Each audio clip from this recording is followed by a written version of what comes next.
Welcome to Revitalize and Replant with Mark Clifton, where we equip pastors to take their churches from declining to thriving by pointing them to a new future and a new hope. Join us weekly for encouragement and practical advice in your pastoring journey.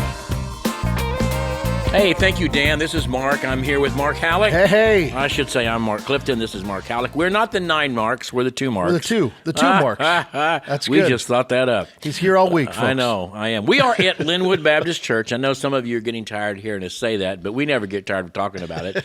We're going to be here for a few more podcasts in beautiful downtown Linwood, Kansas. And, of course, Linwood was the church that we replanted in 2020. It's doing really well. A little town of 400 people out in Kansas. If you're anywhere near Linwood right now, drive on by, and we got plenty of seating here, and you can join us. We'd love to have you. We'd love to have a live audience. We would love to have some visitors. Oh, that's what we're going to talk about today. That's right. Dum-dum. You know, Barna says that really within the first couple of minutes, most first-time visitors, they make up their mind almost entirely on those first impressions, and you can overcome those eventually, but it's really hard to do. Yeah. Those first impressions, when you walk in the door, or even when you drive in the parking lot, right? Yeah. And walk in the door and sit down, and all those things, those first impressions are really, really strong. Yeah. And, maybe we don't get as many visitors as we used to in those days. That we've talked about that before. The culture has changed perhaps, and especially smaller churches, and that's basically the only people that listen to us. So basically, smaller churches, we probably don't attract as many visitors as the large churches. They seem to have a larger center of gravity.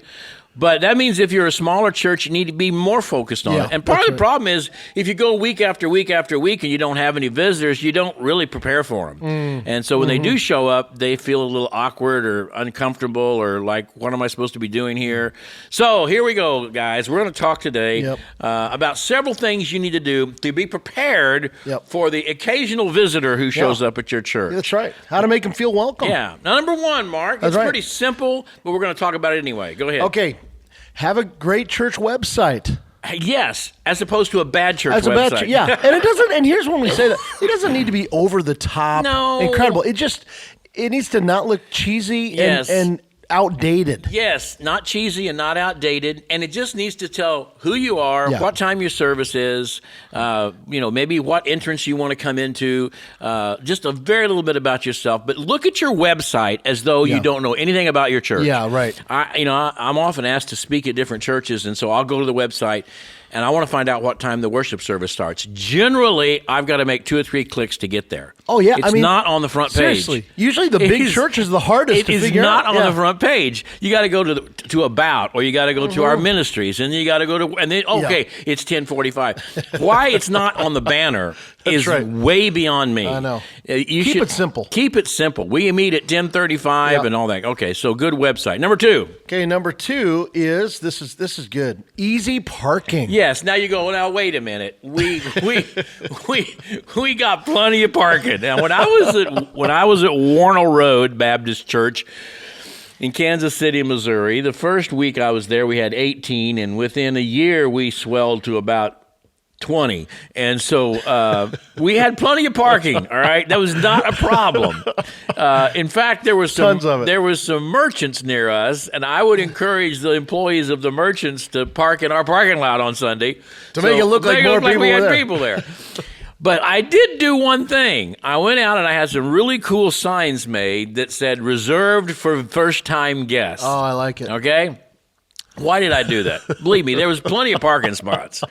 Because it says we expect first-time guests. Yeah, yes, that's We're right. not surprised by first-time guests. Good point. So if you're a first-time guest and you drive in and there's a space for you, you think it does communicate, they expect first-time guests here. They want first-time guests here. Yep. And they value first-time guests. So even if you don't have a parking problem, now if you've got a parking problem, then absolutely do this. Yeah. But a lot of the churches we're talking to, you don't have a parking problem. But did you ever think of putting up a couple of signs that say first-time guest? I love that. Or, of course, you want one that says pastor and pastor's wife.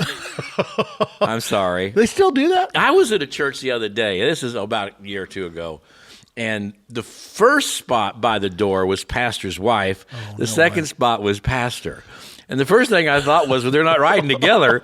Anyway, that's another story for another day. But it's true. I thought avoid that at all costs. But please put up some signs that say first-time guest parking. Okay. I think that would be good. Here's number 3. Yeah. This is huge, and this is one that I talk about all the time with guys, is friendly greeters. As opposed to unfriendly greeters. That's right. Well, and let me tell you this, Pastor, I really believe this. You have to be, now I know this makes introverts nervous, Clifton. Yes.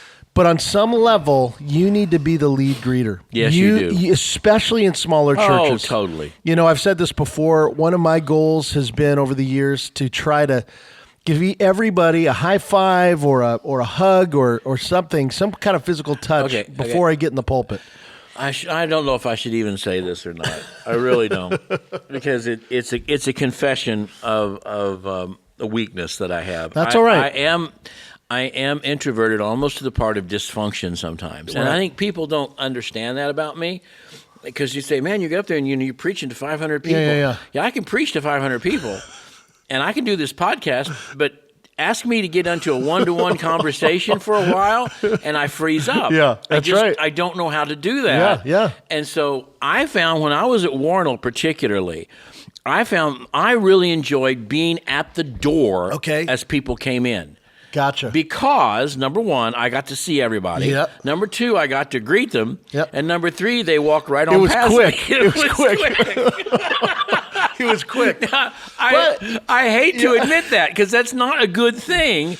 You know, but at least you were still intentional. I was, because I do tell people you need to walk slow among your people, carry on conversations with them. Yep. But there were times that many times I would say, I'm just going to go to the front door, and actually it was our back door, because our parking lot was behind us, and so everybody came in that door, and so I got to greet everybody. Yes. And I didn't have, but it was important. So yes, greeters, and I know a long time ago, Rick Warren said, whoever is the first person that people see at your door should in some way represent the type of people you're trying to reach. Oh, wow. Now, that doesn't mean that if you have an 86-year-old man who wears a suit, he's not supposed to be a greeter. But it does mean this.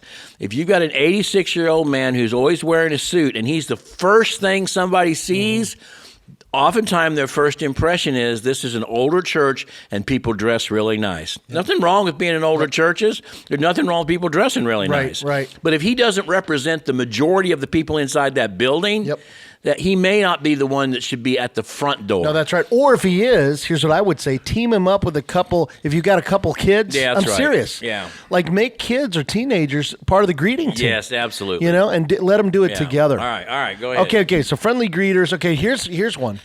Interior signs. Yes. Oh, please. We talk about the info booth, restrooms. Like, where are the bathrooms, man? No, I know. As soon as you walk in, there should be clear signs. Even if it's a small church. We think, it's just a small church. It doesn't matter. Yeah. They don't know where to go. They don't know where to go. You need to have a sign that says worship center with an arrow this way, children with an arrow that way, and restrooms that way. If when your people walk in, if someone walks in, if they can't immediately know, because everything about that lowers their anxiety. Do you understand that? Yeah. It also lets them know they expect me to be here. Yep.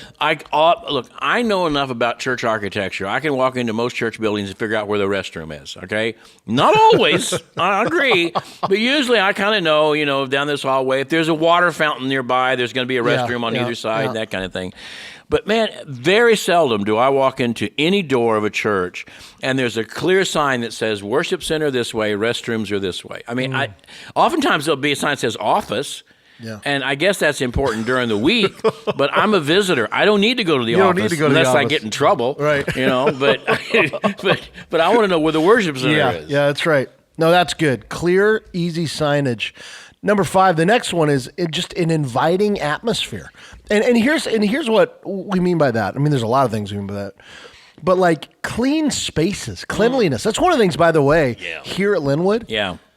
As soon as I walked in, I'm like, it's like immaculate, man. I mean, there's some folks that are very intentional about making this place. It smells good. It doesn't smell Yes. weird. Did you notice There's nothing that? worse than oh, dude, the bathrooms smell great. Yeah. There's nothing worse than going to a stinky, musty smelling oh my church. gosh, it's not And welcoming. it's amazing how that we get used to that church musty smell. And that musty smell is often sometimes just old draperies, old carpet, it's old pew coverings, you know, Yeah. the paddings in the pew, it's old silk flowers that have dirt or dust all over them.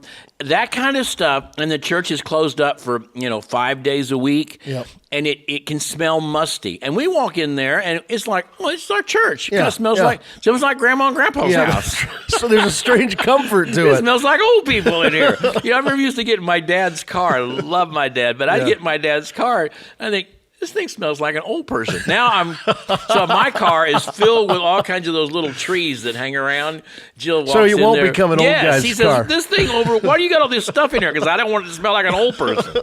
I don't know what that is, but I know it when I smell it. Make sure your church, this looks clean. It doesn't have to look new, but it has to look clean. But also not cluttered. Yes. Not cluttered.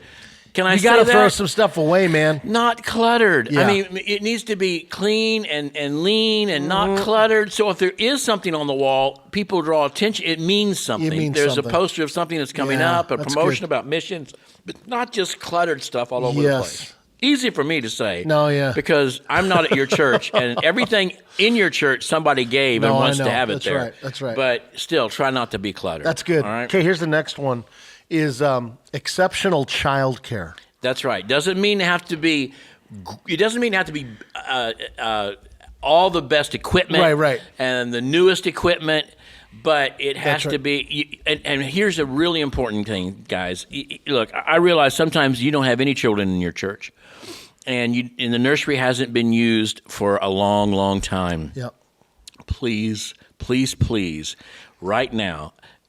Just as soon as this podcast is over, go to your church, go to your preschool area, go to your nursery area, look at it, and then I'm begging you, call your area missionary, literally, and say, hey, I'm Mark, I'm pastor here at Linwood.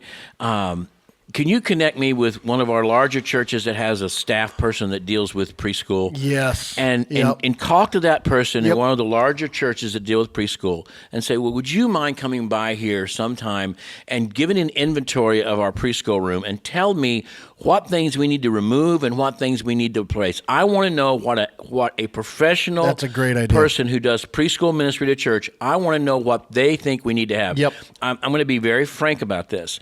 A lot of times people will bring old toys and old things to have in the preschool room. And, even, I'm not going to be careful, but even recently, there were some, Transformers and Ninja Turtles. Yeah. And I'm going to be honest with you, those things don't belong in a church nursery. Not because I got a problem with Transformers or Ninja Turtles, but in a church preschool area, it should look more institutional, not like somebody's bedroom, right? These are old toys that were brought in. Secondly, you're going to try to teach the children through play. We ought to do a whole podcast on this. Yep. And so you have a little area there of like dishes and a stove, and kids, boys and girls both, they love to play like they're making a meal. Yeah. And while they're making the meal, then the teacher just talks about, we thank God for the food. Let's bless the food. God makes the food. You have another area that's just generic blocks, right? They're not like cartoon characters. They're just generic blocks. Yep. And as the boy builds something, you talk about how God builds things in our life. And in other words, you want things that are relatively generic so you can bring conversations not about the Ninja Turtles, right, but about God. And so that's really good. Someone will help you do that. Yeah. So make sure someone from another church can come in that knows what they're doing and tell you what you need. Yep. Then, are you ready? Then you need to have somebody in your congregation, two people, not just one, maybe a husband and wife, that if a visitor shows up with a young person, with a preschooler, you can immediately, even though maybe you haven't had any kids in that nursery for 6 months, and here comes a visitor and they got a couple of little kids, immediately that couple, young or old, doesn't matter, they go to that person, they say, we're responsible for the nursery today. Not, if someone comes, we're supposed to do the nursery. Yeah. That's not what you say. Just say, hey, we're responsible for the nursery today. Yeah. Are you ready? You're welcome to bring the children into the worship center. We love to have that. But if you would like to take them to the nursery, my husband and I would be glad to do that. Yeah. 9 times out of 10, they're going to take them into the worship center. But you need to have somebody there to say, we're here to do the nursery today. That's so good. Okay, man. That is so good. That is good. So isn't practical. It? That's worth the price of this podcast. Right, I would agree. Move ahead. Okay, here's the next one: is visitor-friendly sanctuary. A visitor-friendly sanctuary, creating a sanctuary that invites visitors in. Now, listen. In this article, it talks about 3 things. 1, don't have large sections roped off. That's interesting. This might confuse visitors and make your church seem uninviting. Oh, you think? Secondly, do have ushers available to guide folks. Now, again, you might be like, well, we don't need ushers. You know what I mean? But again, this part to me is part of that hospitality. It is hospitality. Of helping them feel comfortable.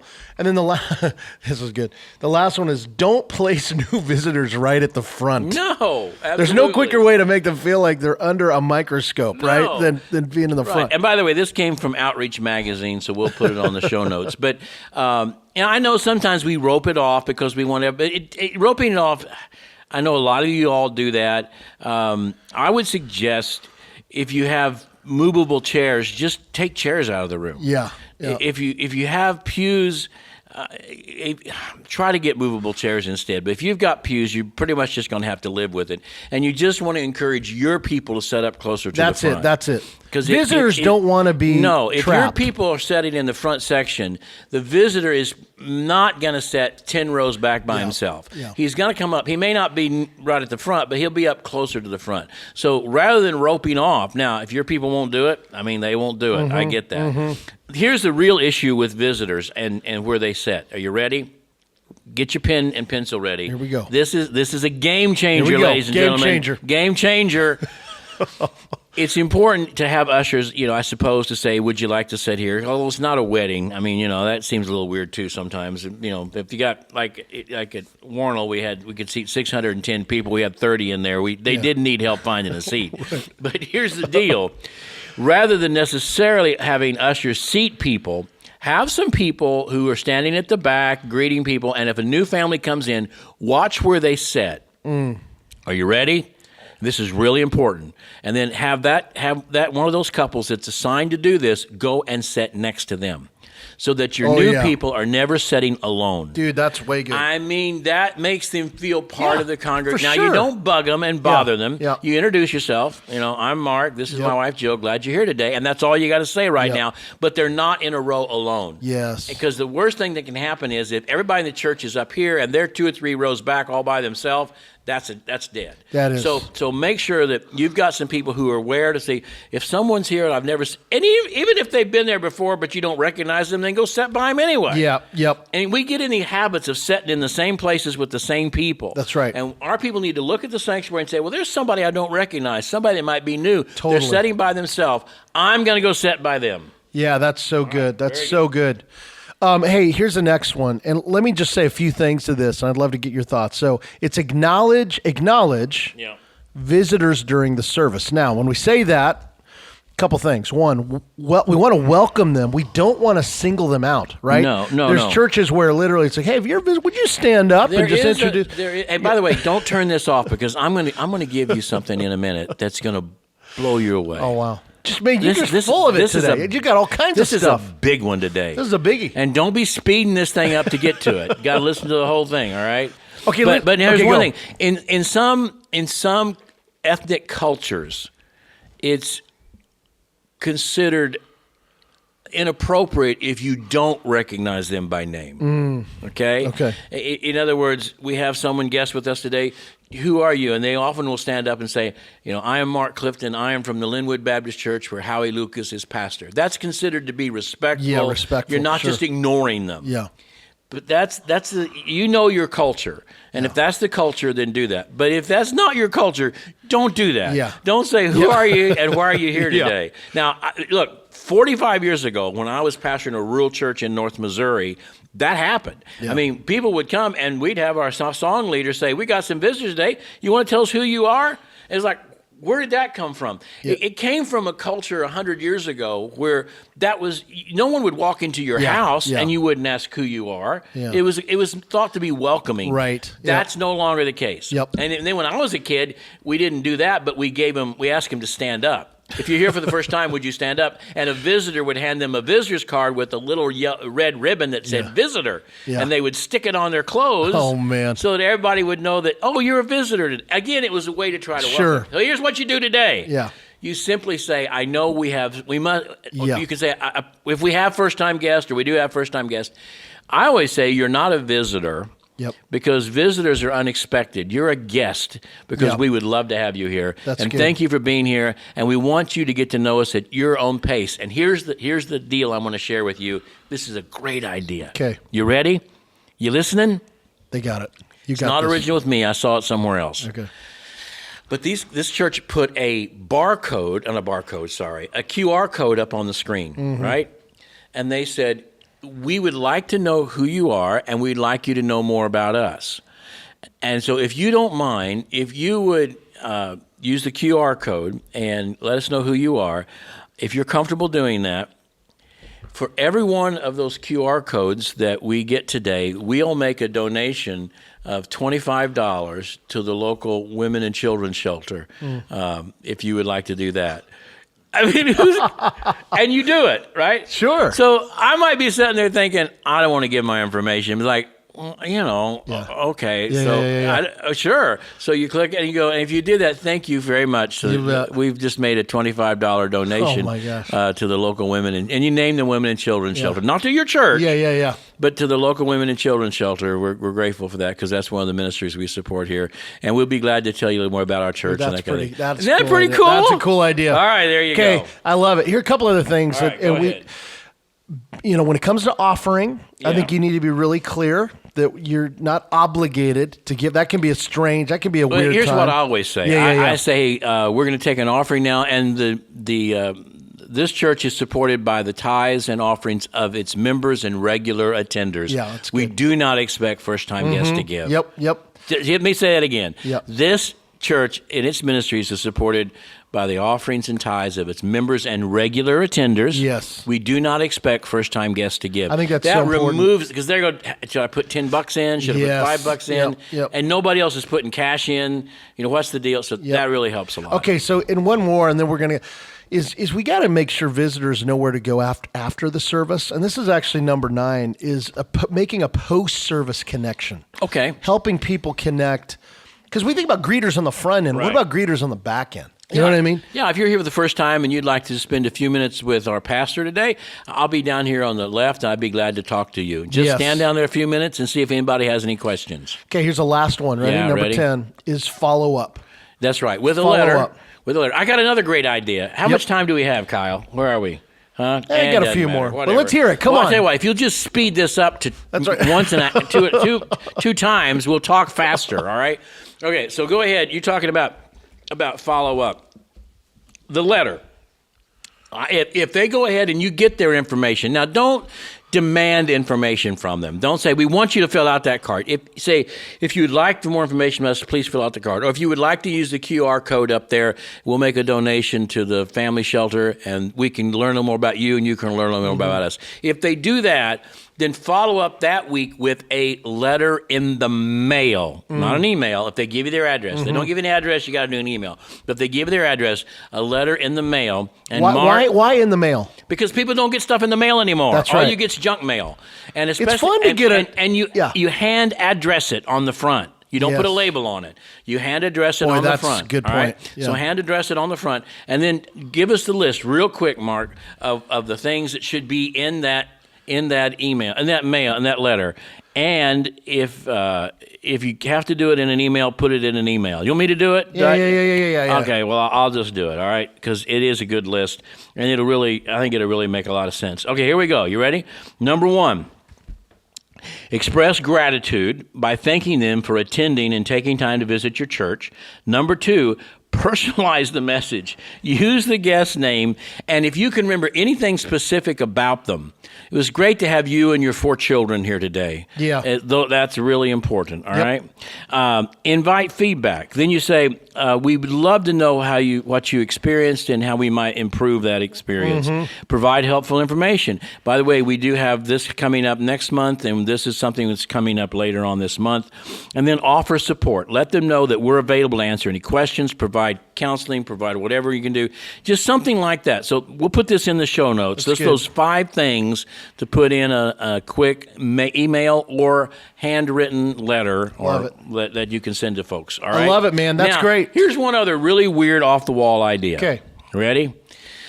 A lot of bands now, I do a lot of bluegrass promotion, and these bluegrass bands, nobody, unless you're driving your grandmother's 1997 Oldsmobile Delta 98, you don't have a CD player in your car anymore, right? And, nobody has a CD player. That's true. I was cool. I had one had a 5 CD changer, man. That was really cool. Oh, yeah. We used to have CD players in your car. No CD player in your house anymore, right? Yeah. So all these bands, they used to make money selling CDs, and nobody buys CDs anymore. I don't know how they make money. So it's hard. Yeah. But here's what they've done. Everybody has a USB port in your car, that's right? true. So what they do is they put all their songs on a USB port, and they sell the USB port. And so you can stick that in your USB. You can also go to Spotify and get their music, but that's another story for another day. But you can stick that in the USB. So here's what I would suggest. I would suggest that your church, even a small church, have someone record a message from the pastor thanking these people for attending your church today, talking a little bit about your church and why you're here, and not just bragging on yourself, but on the way you serve the community, the way you serve the world, the vision. The fact that we work with Southern Baptists around the world. We have missionaries in 120 countries, and we have the largest disaster relief and 3rd largest in North America. We're all part of that. We're glad. So just kinds of how we love the world. Yeah. Maybe even have a quick couple of snippets from some church members to say what this church has meant to them, right? And then say, if you would like to, and we've also included another sermon from our pastor in case you would like to hear that. And you give that to them in the welcome gift. That's a great idea. And you say, hey, if you don't mind, you maybe on the way home, stick this in your car and you can listen to a little bit of that. I think it's a great idea. That's a cool idea. Is that a cool idea? I love it. I love it, man. I think I'll quit my job, Hey. and I think I'll go into a service of creating those. No, I think just that little, maybe it's kind of corny. Dude, I think it's great. But I whatever. Love it. I love Let me it. know if you think it's corny or if it's great. So if anybody does it, send them to me because I want to. It's just something I thought about last night. Well, man, here's the thing. Here's what we know. You got to try stuff. You got to try stuff when it comes always to loving been and welcoming people. Okay, here's it was Mother's Day, I think 1990. And Steve Dighton, a lot of you know who Steve Dighton is. He was just a relatively new pastor. Maybe it was 91, 92, I don't remember. Early in the 90s. He was a new pastor of the Nexa Baptist Church. And they had about 100 people there, right? And it was meeting in a rented facility. He asked me to come preach. So I went and preached. And I'll never forget, as I was leaving, the person at the door handed me a cassette tape. And it just said, please listen on the way home. Oh, what is this? So back then, everybody had cassettes in their cars. So I stuck it in my car, and that's what it was. It was a personal message from Steve Dighton thanking me for coming to his church, a little bit about the vision of his church, and then there was a couple of testimonies from members who'd been saved and their lives had been changed in that church. Dude, and I cool. listened to that on the way home. And I've never forgotten that. And that was a Steve Dighton thing. And I think, today the modern version of that would be put it on a USB stick. I love it, man. All right, that's all we got. Okay. We got nothing else. Until next time, see ya. Thanks for joining us today on Revitalize and Replant. This podcast is brought to you by the North American Mission Board, where we help dying or struggling churches regain health for the glory of God and the good of their communities. If you found this conversation helpful, don't forget to subscribe to the podcast on your favorite platform. To learn more about becoming a replanting pastor or to explore resources about revitalization for your own church, visit churchreplanters.com.